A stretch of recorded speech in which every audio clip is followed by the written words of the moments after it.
Sampurasun. Salam damai seluruh alam. Saudara-saudari Baraya, Raja Rahasia, Baraya Channel Sanggama.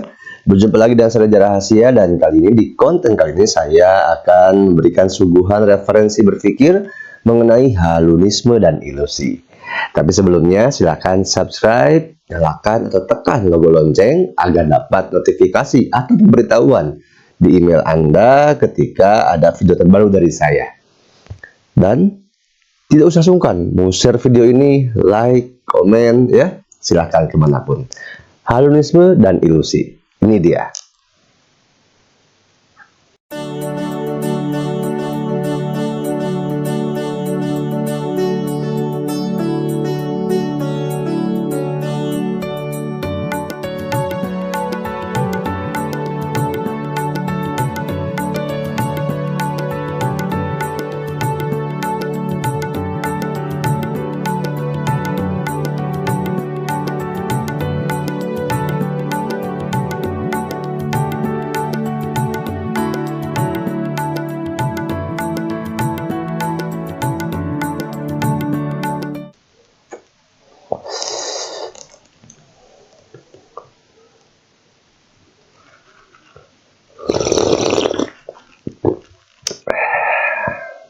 Hatur nuhun.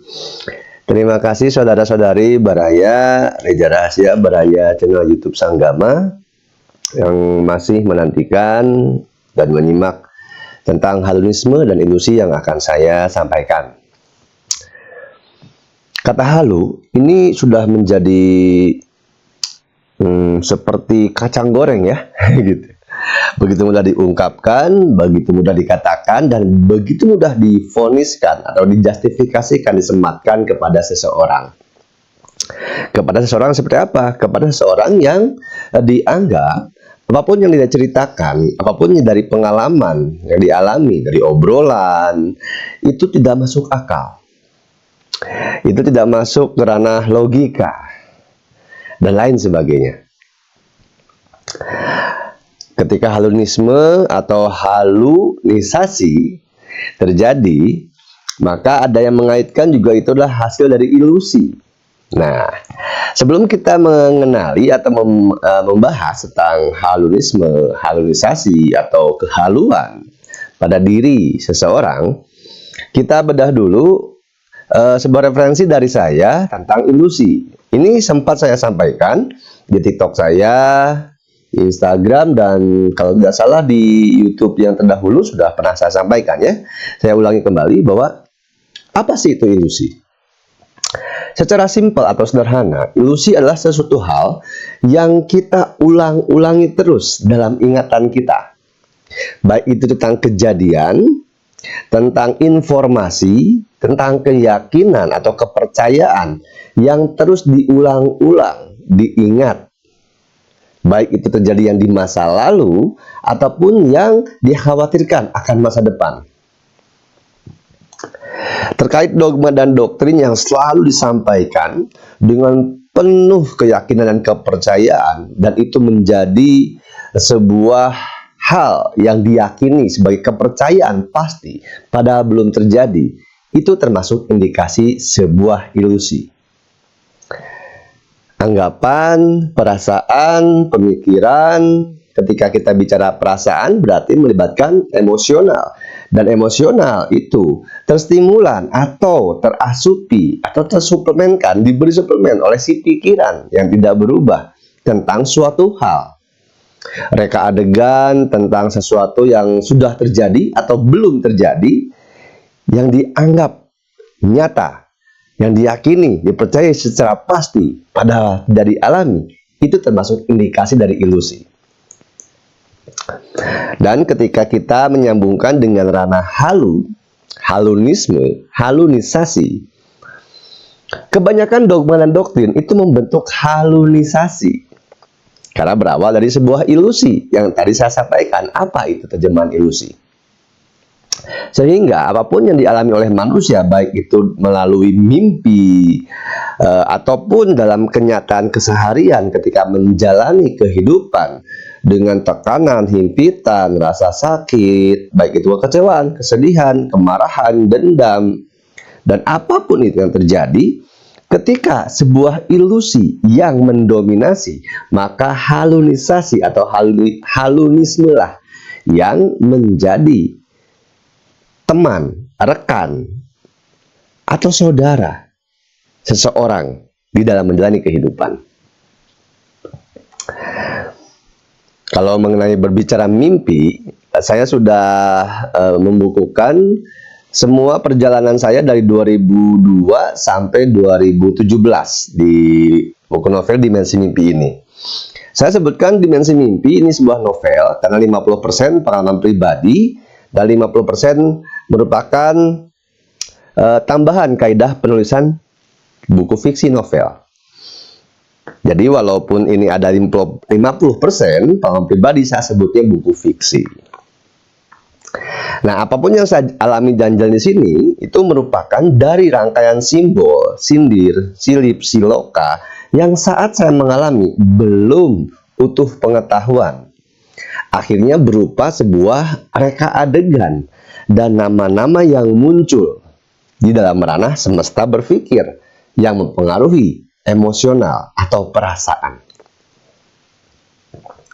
Ketika kita meyakini sesuatu, mempercayai sesuatu dari informasi yang kita dapatkan sedari kecil sampai kita tumbuh besar menjadi dewasa atau berusia lebih tua, sebutlah seperti itu.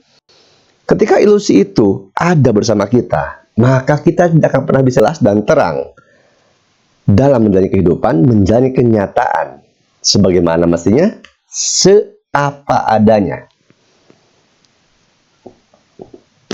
Tapi perkara atau soal halunisasi atau halunisme ini dan ilusi, setelah saya menjalani dan menyelami jauh lebih dalam tentang pemaknaan simbol dan lain sebagainya, maka itu ternyata halunisasi, halunisme atau kehaluan atau ilusi.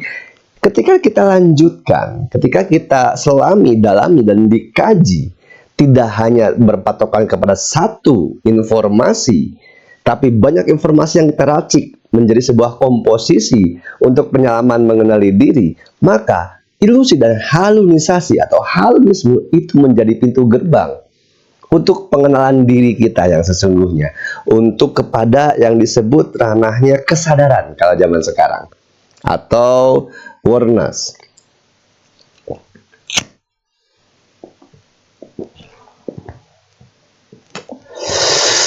Sehingga halunisme, halunisasi, ataupun ilusi itu memiliki perspektif variatif ataupun penafsiran masing-masing sesuai kadar kapasitas seseorang dalam menyerap informasi.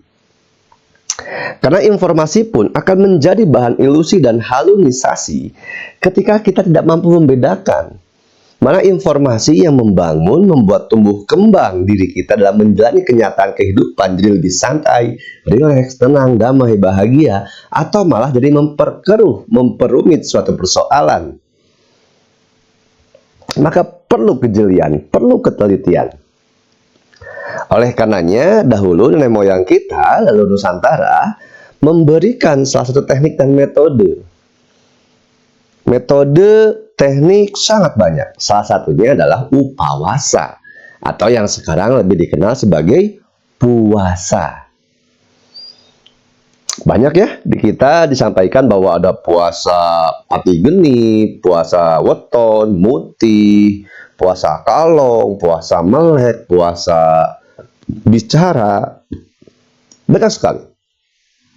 Nah, ternyata dalam ranah nenek moyang kita, dalam ranah kesadaran kenyataan, kauningaan nenek moyang kita, upawasa atau puasa itu tidak sama sekali mengosongkan perut.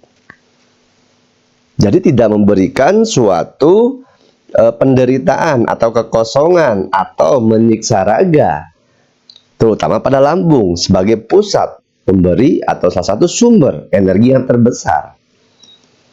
Ketika lambung yang biasanya memproduksi makanan, meraih suplemen nutrisi, vitamin, dalam satu hari 24 jam lalu terhenti, baik itu selama 6 jam atau satu hari full, maka terjadi ketidakseimbangan dalam sel hormon, dalam kelistrikan tubuh, atau dalam magnetis tubuh yang disebut energi. Sehingga frekuensi vibrasi tidak akan jelas sampai kepada frekuensi vibrasi yang sesuai dengan semesta jagat yang besar. Maka ketika tidak ada asupan nutrisi suplemen pada raga, bagaimana darah bisa mengalir dengan sangat-sangat lancar, masuk ke dalam otak, dan menggerakkan neuron, hormon, sel, terutama sel mitokondria, untuk meraih sesuatu hal sesuai seperti nama upawasa, meningkatkan upaya untuk mendapatkan wasa atau kehendak, atau kekuatan, atau kemampuan. Maka ketika puasa dilakukan dengan full mengosongkan perut, dengan informasi pengetahuan yang tidak utuh, dengan tidak adanya kestabilan mental, keseimbangan mental, maka terjadilah halunisme, kehaluan. Karena suplai oksigen ke otak berkurang, malah cenderung tekor. Itulah yang menyebabkan halunisme, ilusi terjadi pada diri seseorang. Tapi sekali lagi, kalau menurut saya, seorang raja rahasia, kita sama sekali tidak bisa menyebut seseorang itu halu, halunisme atau apapun, apalagi ketika berbicara kesadaran. Tidak ada penilaian, tidak gampang menyalahkan, tidak gampang memvonis, malah apapun yang terjadi, akan terus selalu ada keinginan, ada hasrat, dorongan atau cita untuk selalu menempa diri, meningkatkan diri menuju kesadaran yang terus-menerus, yang terus naik, yang terus berkembang meluas. Karena kesadaran pada kenyataan kehidupan saat ini, detik ini, akhirnya meraih apa yang disebut tidak apa-apa oleh apapun. Jadi, bagi seorang rahasia, apapun yang terjadi pada diri saudara-saudari dan baraya, semuanya, lanjutkan saja perjalanannya. Utuhkan pengetahuannya terlebih dahulu. Tidak terjebak kepada salah satu informasi pengetahuan. Tidak terjebak pula pada kata, istilah, ataupun kalimat. Tidak terjebak pada apapun, maka akan mengantarkan kita terus-menerus meningkatkan diri menuju kesadaran dan sampai pada kesadaran murni.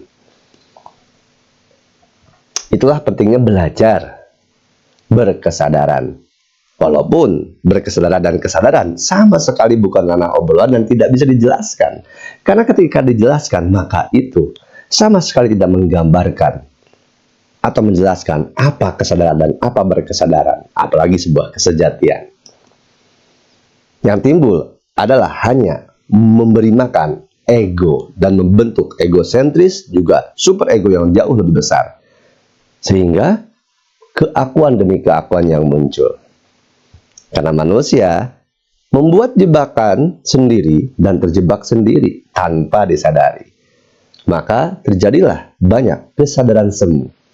Dan biasanya yang ada pada kesadaran semu, maka tidak akan pernah mengerti, menyadari, atau istilah Jawa Baratnya, kalau dirinya ada pada halunisme atau pada ilusi, terjebak terus seperti ulat menjadi kepompong lalu menjadi kupu-kupu.